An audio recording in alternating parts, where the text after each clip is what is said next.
Hi friends. Yes, first impressions are really important. But when we apply for a new role or position, what we sometimes don't connect is that our first impression is the one which we make with our resume. Our resume is not only telling the hiring manager about our experiences, skills, and education, but it also tells them about our presentation skills. It tells them about the attention we pay to details. And we must make sure that our resume is concise, professional, and well designed to give us that extra edge to get the job that we are applying for. In today's video, I will cover 10 different areas which you must focus and improve on. At the end of this video, I will also give you a quick walkthrough of my own resume to show you how I have implemented those 10 tips and suggestions which I had shared with you in the duration of this video. This will hopefully give you a better understanding of the points which we will cover. So without further ado, let's get started. The first tip for you, less is more. Guys, this is really important. Your resume has to be one pager. Nothing more, nothing less. Why so? Recent research proves that the recruiter looks at your resume for an average of 6 seconds. Many people make this mistake of giving, in some extreme cases, even 5 or 6 pages of resume. There is no one going to sit and read all of those. You have to summarize your experiences and your personal information in one page. There are resumes like PhDs and doctors who need to make longer resumes because they have to add certain other things like citations, research publications, and conferences, and so on. But this video is specifically for analysts, PMs, consultants, and you have to keep your resume to one page. Now, since the resume is a one pager, you cannot keep essays and long sentences. You must present everything in bullets. It should be easy to read, it should be quick to read. A clear, crisp, concise resume is going to take you places. The second point, be professional. This actually captures a lot of things. First thing is your font. You cannot get cute with your font here. You have to stick to the standard and formal fonts like Helvetica, Verdana, Calibri maybe. You cannot use Comic Sans in your resume. You have to stick to your font sizes. If you're sticking with 11, your entire resume should have 11 font sizes for your text.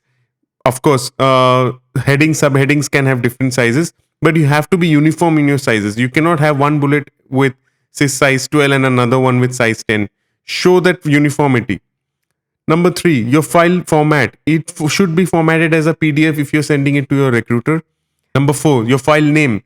Your file name should either be resume underscore your name or just your name. Anyone would suffice. Finally, headshots. You are not expected to put photographs in your resume. Please do not do that. These resumes, which I am referring to, are specifically for business analysts, project managers, consultants. Your photograph is not required and it looks a bit unprofessional when you add them to your resume. Next point. Yes, design matters.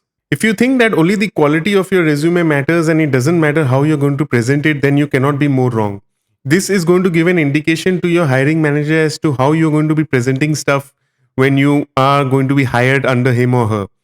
If you cannot take the pain and efforts to present your life experiences in a proper way which people are tempted to read, then how are you going to be making an important PPT or a Word document, and how are you going to present those facts later on when you work for him or her? So, very important point, you have to design your resume well. It should look professional and at the same time it should look attractive enough to grab the attention of the reader. Next, make your contact info prominent. While this may seem very obvious, this is also the most ignored point of all the things we are covering today. People put their contact information somewhere on the top or somewhere in the bottom in such small font that it's not at all visible, and the recruiter actually needs to go and spend time and efforts to go and get their contact information.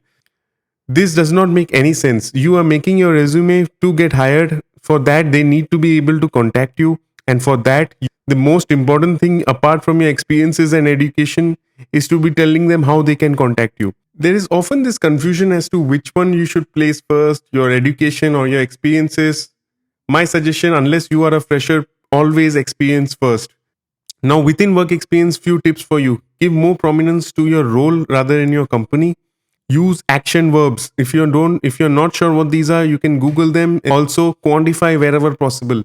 The more you quantify your work you have done, the easier it is for a recruiter to understand rather than just using adjectives.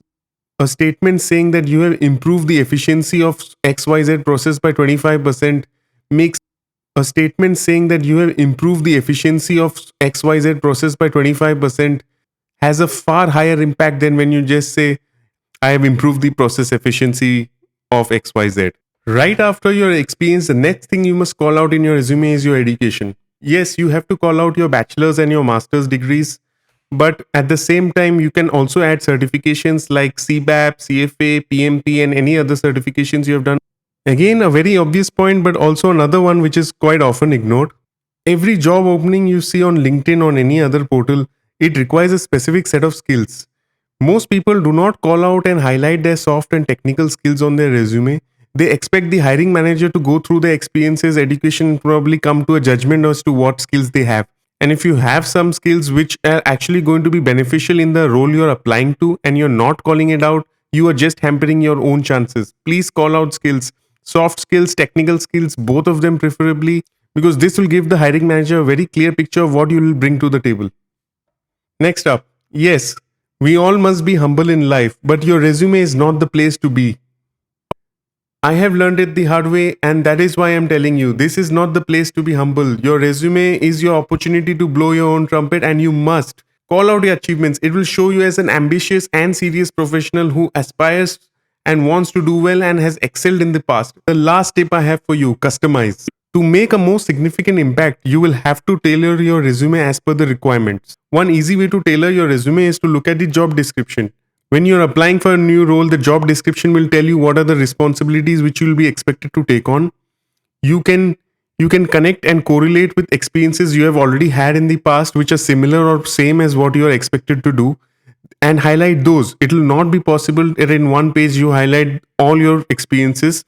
So you should highlight only those which are, number one, critical.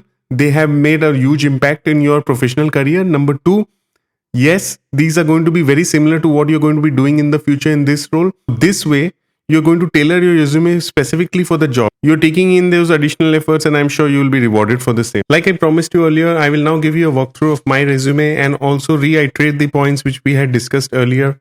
As you can see, this is a one-pager resume. First off is the work experience.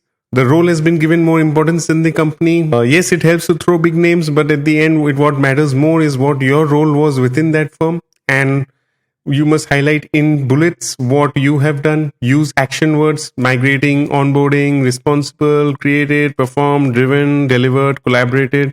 These are kind of action words which will showcase what you have done. Quantify where possible. The number of branches if you're working in retail banking, the regulation number if you're working in risk, who was your external client, and what kind of regulators have you been working for, what kind of products you're working on if you're working in finance. Next up, call out. And yes, this is something which I forgot to highlight in earlier.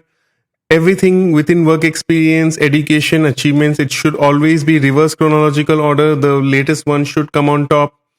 The contact information should be in a prominent location, like you can see here. My residence city, my phone number, my email ID, and my LinkedIn URL are very easily available for the recruiter. The LinkedIn URL, like I told you earlier, it should be customized. Try to avoid keeping alphanumeric values over there. Use a professional email. If you don't have one already, please create one. Do not use an email which you might have created as a kid. Call out your skills, your soft skills, your software skills, both of them. Highlight any certifications which you have done, whether it be CBAP, CFA, PMP, or even smaller ones which you do online via Udemy or Coursera. It is always going to help you to show certifications if you have them. In terms of education, I have only mentioned my master's and my bachelor's. Like I told you, this is not the place to be humble. Always call out your achievements, and you should be showing off your achievements because this will show the recruiter that you are driven as an employee. You're going to bring a lot of value, and you're going to also contribute to the success of the team in the future. Yes, and lastly, do not forget to rename your resume in a more professional way. Maybe resume underscore your name. Save the file as a PDF. Only share PDF with your recruiters. And customize as and when you are applying for different roles. Look at the job description, tailor your resume accordingly, put your best foot forward because those will bring in the rewards. So I hope you found this video useful, and if you did, please subscribe to my channel. If there are any questions which I can help you with, please let me know in the comment section below. Thank you so much.